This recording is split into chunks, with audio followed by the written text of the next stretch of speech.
Hi everyone, how are you all? I hope you all are fine. Welcome back in the chemistry class. Today we will continue the chapter number 9 of class 11, that is hydrogen. It is the lecture number 3. In the previous two lectures we have already completed the preparations, properties of hydrogen and other compounds also, hydrides. Today we will start that new topic, hard and soft water. It is very easy topic. Video को last तक देखना, आपको अच्छे से clear हो जाएगा सब कुछ. और ये आपने टॉपिक 10th क्लास में भी किया हुआ है, कुछ कुछ उससे मिलता जुलता ही है, थोड़ा बहुत ही डिफरेंट है. Topic is hard and soft water. Hard and soft water produces लेथर with shop easily. जो सॉफ्ट वाटर होता है, कि थोड़ी सी मिस्टेक है इसमें, राइटिंग एरर है, इसको ठीक करना. Soft water produces लेथर with shop easily. जो सॉफ्ट वाटर होता है वो वाटर के जो सॉप होता है उसके साथ इजीली फॉर्म्स प्रोड्यूस करता है. For example distilled water, rain water, demineralize water, ये सब आपके सॉफ्ट वाटर में आते हैं. ये वर्ड पहला जो था सॉफ्ट था, इसको ठीक कर लेना. Hard water does not produces लेथर. जो सॉप के साथ इजीली फॉर्म्स नहीं प्रोड्यूस करता है उसको हम बोलते हैं hard water. But it forms scum और प्रेसिपिटेट विद सॉप. वो क्या करता है, वो सॉप के साथ में स्कम या प्रीपिटी फॉर्म करता है. मतलब आप इसको डिजोल्व करते रहोगे तो सोप आपका एज ए प्रेसिपिटेट ही सेपरेट होता रहेगा, वो डिजोल्व नहीं होगा, फॉर्म्स वगैरह नहीं बनेंगे वहाँ पर. सी वाटर इसके एग्जांपल है, sea water, river water, tap water, etcetera. What is the cause of the hardness? आपने पहले भी पढ़ा होगा. कॉज ऑफ हार्डनेस क्या होता है? The cause of the hardness is due to the presence of the bicarbonates, chloride, sulphates of calcium and magnesium. ये जो हार्डनेस है उसका रीज़न क्या है? बाइकार्बोनेट्स होते हैं, क्लोराइड या फिर सल्फेट्स होते हैं कैल्शियम और मैग्नीशियम के वाटर के अंदर, जिसकी वजह से हार्डनेस हो जाती है और वो डिजोल्व सॉप को नहीं कर पाते. फिर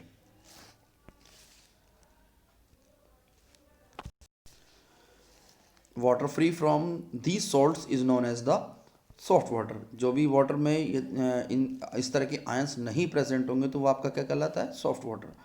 ये स्कम क्यों बनता है, कैसे बनता है, जरा वो समझो. सोप इज द सोडियम और potassium salt of the higher fatty acid. Soap क्या होता है? सोडियम और potassium salt of higher fatty acid होता है, like stearic acid, palmitic acid, oleic acid, ये सब होते हैं. When hard water is treated with the soap solution. यदि हार्ड वाटर को हम सॉप सॉल्यूशन से ट्रीट करते हैं, then calcium and magnesium ions present in it reacts with the anions of the fatty acids present in the soap to form the scum या curdy white PPT. आप reaction के through समझो इसको. C17H35CNN, ये आपका कहलाता है सोडियम स्टीरेट. इसमें कैल्शियम क्लोराइड के हम साथ में जब रिएक्शन कराएंगे जो हार्ड वाटर के अंदर प्रेजेंट है, then the substitution ion will takes place. ये जो सोडियम आयन है ये NaCl Cl के साथ रिएक्शन करके NaCl फॉर्म करता है, and the calcium ion or magnesium ion present in the hard water reacts with the anion, this anion C17H35COO के साथ में. इतने के साथ ट्रीटमेंट में करेगा तो वो ऑटोमेटिकली यहाँ पर एक प्रेसिपिटेट ही बन जाता है, which is called as the scum. Similarly if any magnesium salt is present, MgSO4 suppose, then Na2SO4 is formed and the magnesium ion react with the anion C17H35COO whole twice Mg बनता है, which is also formed as a precipitate known as the scum. Types of hardness of water. दो तरह की hardness होती है basically, temporary hardness and permanent hardness.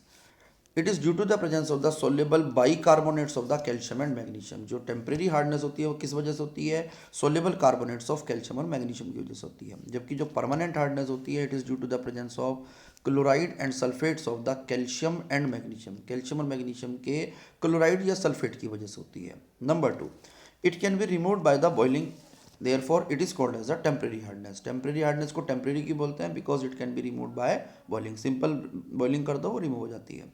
Number 2, it is not removed by the boiling. ये boiling करने से remove नहीं होगी, इसलिए इसको परमानेंट बोलते हैं. Methods of removal of the hardness of the water. Some methods are there. Number 1, removal of the temporary hardness. पहले टेम्परेरी हार्डनेस को हम डिस्कस करेंगे, उसके बाद परमानेंट हार्डनेस. जैसे मैंने अभी आपको डिस्कस किया है कि it can be removed by boiling, therefore the first method is the boiling. When hard water is boiled, bicarbonates of the calcium and magnesium decomposes to form insoluble calcium and magnesium carbonate respectively. आप जिस time heat करते हो तो temporary hardness में अभी आपको मैंने बताया था कैल्शियम और मैग्नीशियम के बाइकार्बोनेट्स होते हैं. हीटिंग करने पर क्या होगा, वो डिकम्पोज हो जाते हैं और कैल्शियम के और मैग्नीशियम के कार्बोनेट्स बनते हैं as a precipitate. These insoluble carbonates can be removed by filtration easily, इनको आप इजीली रिमूव कर सकते हो। CO2 बनती है, साथ में H2O बनता है। Therefore these soluble precipitates can be removed easily, और आपकी हार्डनेस वाटर की सेपरेट हो जाती है। Next is the by Clark's process, एक क्लार्क्स मेथड भी है। In this method temporary hardness is removed by adding slaked lime. Slaked lime के थ्रू हम उसको करते हैं, कैल्शियम हाइड्रोक्साइड उसके अंदर ऐड करते हैं। स्लेट लाइम कैल्शियम हाइड्रोक्साइड होता है, तो जो कैल्शियम और मैग्नीशियम के बाइकार्बोनेट्स हैं उसके साथ रिएक्शन करते हैं और इनसोल्युबल प्रेसिपिटेट्स की फॉर्म में बन जाते हैं, आइदर कैल्शियम कार्बोनेट और मैग्नीशियम कार्बोनेट और बोथ। वो इजीली रिमूव हो जाते हैं, क्योंकि नीचे बैठेंगे, फिल्टर करो आप, सेपरेट हो जाते हैं, तो वो आपका रिमूव हो जाता है और टेम्परेरी हार्डनेस के थ्रू जो हार्डनेस थी वाटर की वो रिमूव हो जाती है। In this method calcium calculated amount of the slaked lime is added. Slaked lime जो आपने यूज़ करना है वो कैलकुलेटेड अमाउंट में डालना है हार्ड वाटर के अंदर, एक्सेस में नहीं डालना। Excess of calcium hydroxide should not be added to added, otherwise water again becomes hard. यदि आपने थोड़ा सा ज़्यादा डाल दिया ना तो वाटर आपका अगेन हार्ड हो जाता है due to the absorption of the CO2 from atmosphere by reacting with unused calcium hydroxide.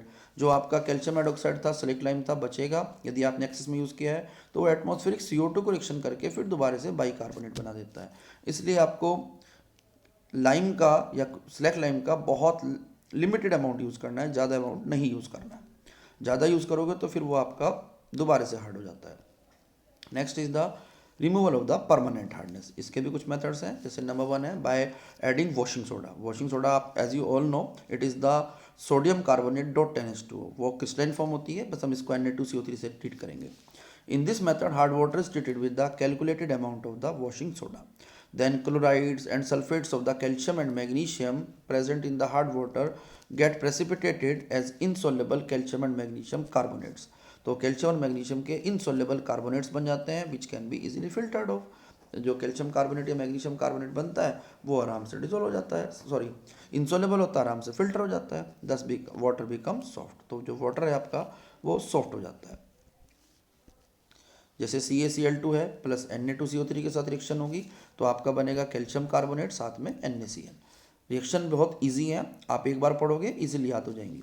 MgCl2 plus Na2CO3 करेंगे तो ट्वाइस NaCl प्लस MgCO3 बनता है। यदि बाई चांस वहाँ पर सल्फेट्स प्रेजेंट है, आइदर कैल्शियम सल्फेट और मैग्नीशियम सल्फेट और both, then Na2CO3 react with this salt to form the sodium sulfate and calcium carbonate, magnesium carbonate. These all are the precipitate which can be easily filtered off।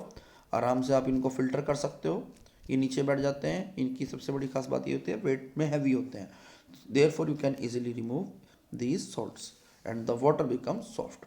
Next method is the Kalgan's method।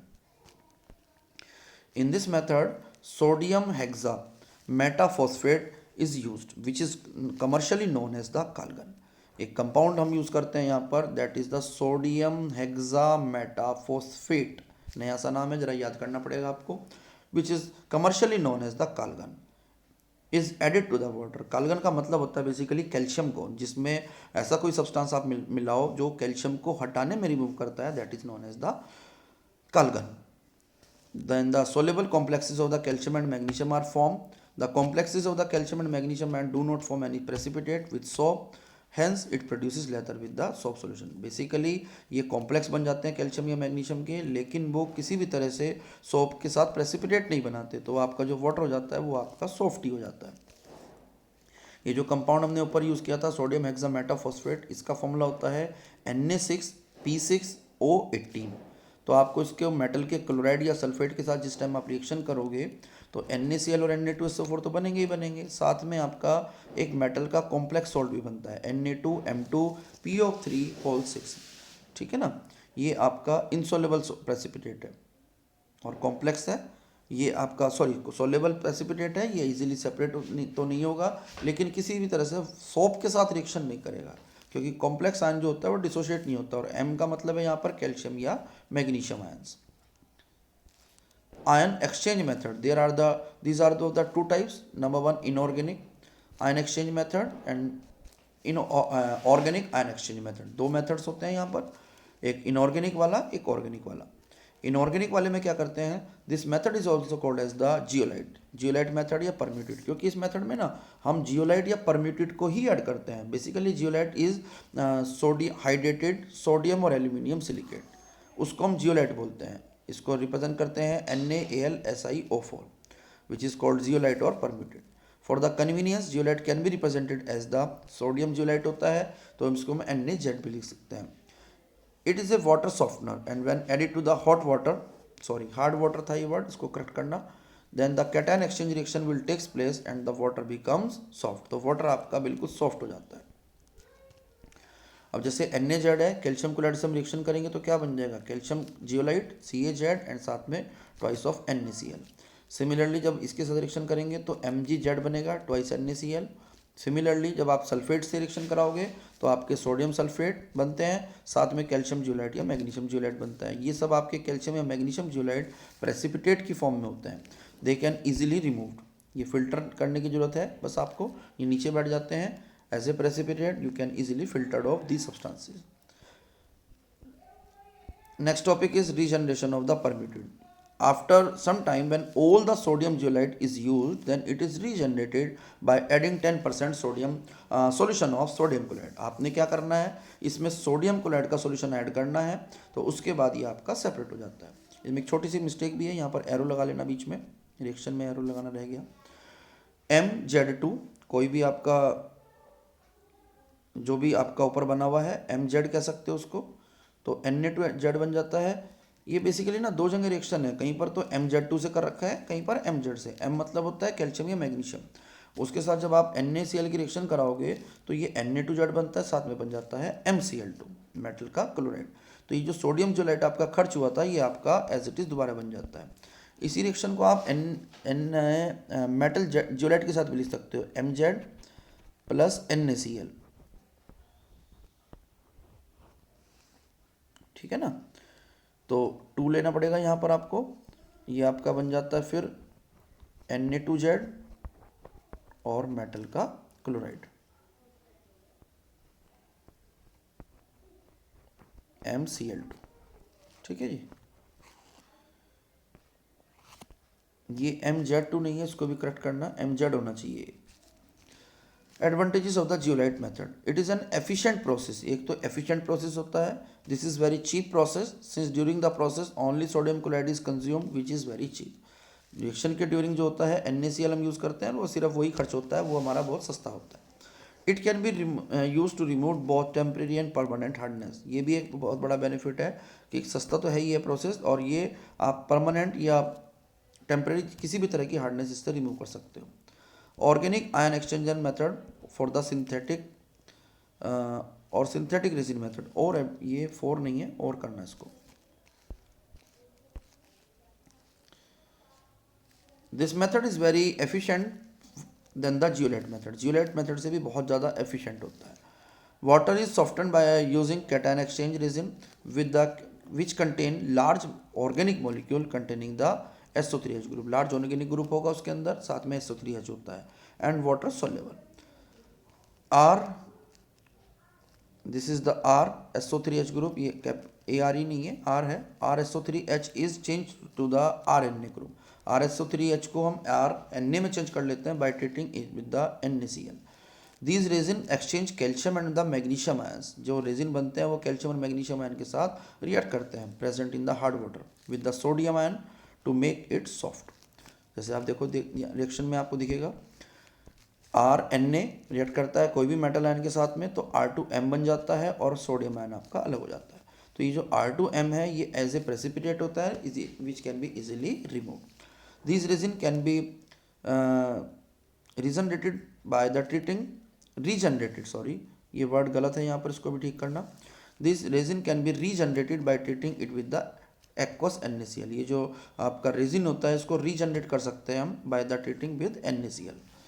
Pure demineralized water is free from all soluble mineral salt, जो pure demineralized water होता है वो free from all soluble salt होता है, and it is obtained firstly by passing water through a cation exchanger and then through the anion exchanger. ये जो अभी हमने किया ये तो डायरेक्ट हमने बता दिया था। अब इसका प्योर डिमिनरलाइज वाटर आप चाहते हो तो इस free from all salt all ions हो, तो उसके लिए क्या करना पड़ता है, पहले हमें कैटायन एक्सचेंजर में से वाटर पास कराना पड़ता है जो निकलता है, फिर उसको हम एनायन एक्सचेंजर में पास कराते हैं। वहाँ सारे कैटायन एक्सचेंजर में सारे कैटायंस रिमूव होते हैं, एनायन एक्सचेंजर में सारे एनायंस रिमूव होते हैं। कैटायन एक्सचेंजर रीजन में देखो क्या होता है, वहाँ पर हमारा कोई भी आर एच रखा होता है, RSO3H को हमने RH में चेंज करा हुआ है, और उसकी जब मेटल आयन के साथ रिएक्शन होती है तो R2M बनता है, साथ में बनते हैं H आयंस। तो जो भी आपके मेटल आयंस थे वो सब यहीं पर प्रेसिपिटेट की फॉर्म में अलग हो गए, but in this case water आपका थोड़ा सा एसिडिक हो गया। In this cation exchanger process, hydrogen ions exchange with all cations present in the water। जो cation exchanger process होता है उसमें H ion सारे के सारे cations को रिमूव कर दे एक्सचेंज करता है, जो हाइड्रोजन आयन है सारे के सारे cations को। This process makes the water acidic due to the release of the H positive ions. H ions की वजह से लेकिन अभी आपका वाटर जो है एसिडिक हो चुका है। अब एनायन एक्सचेंजर रीजन में क्या करना है, उसमें RnH2 रखा होता है, वाटर से वो रिएक्शन करके बन जाता है RnH3 पॉजिटिव OH नेगेटिव, यानी कि एक तरह का सॉल्ट बन जाता है। अब कोई भी आपका वहाँ पर एनायन यदि वहाँ पे प्रेजेंट है तो ये उसके साथ रिएक्ट करता है, simple substitution reaction will takes place और आपका बनता है RnH3X and OH negative.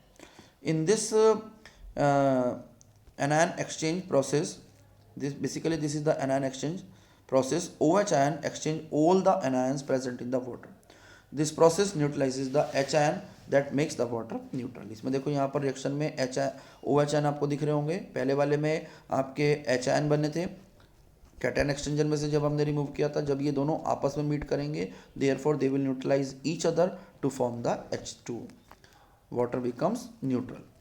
Regeneration of the exhausted cation and exchange resin, जब आपको लगे भाई हमारा कैटायन एक्सचेंजर रेजिन भी खत्म हो रहा है, एनायन एक्सचेंजर रेजिन भी हो रहा है खत्म, तो उसको रीजनरेट करने के लिए क्या करते हैं, bye treatment with the dilute acid, उसको डाइल्यूट एसिड के साथ ट्रीट करते हैं। तो आपका कैटायन एक्सचेंजर रेजिन रीजनरेट हो जाता है, और एनायन एक्सचेंजर रेजिन को रीजनरेट करने के लिए हम एल्कलाइन सॉल्यूशन में डाल देते हैं, यानी कि NaOH, so that they can be regenerated. तो ये आपका चैप्टर फिनिश हो गया, इसको अच्छे से देख लेना। और एक दो मैंने करेक्शंस जो बताई हैं बीच बीच में आई थी, थोड़ी बहुत थोड़ी टाइपिंग एरर रही है आज, इसको करेक्ट करना। और इस चैप्टर को नोट करो, अच्छे से पढ़ो, अच्छे से समझो इस वीडियो को। मुझे लगता है आपको सब कुछ समझ में आ जाएगा, नहीं समझ में आएगा तो एक बार दोबारा देख सकते हो, दोबारा पढ़ना, इजीली टॉपिक है, इजीली समझ में आएंगे। Bye everyone, see you in the next video.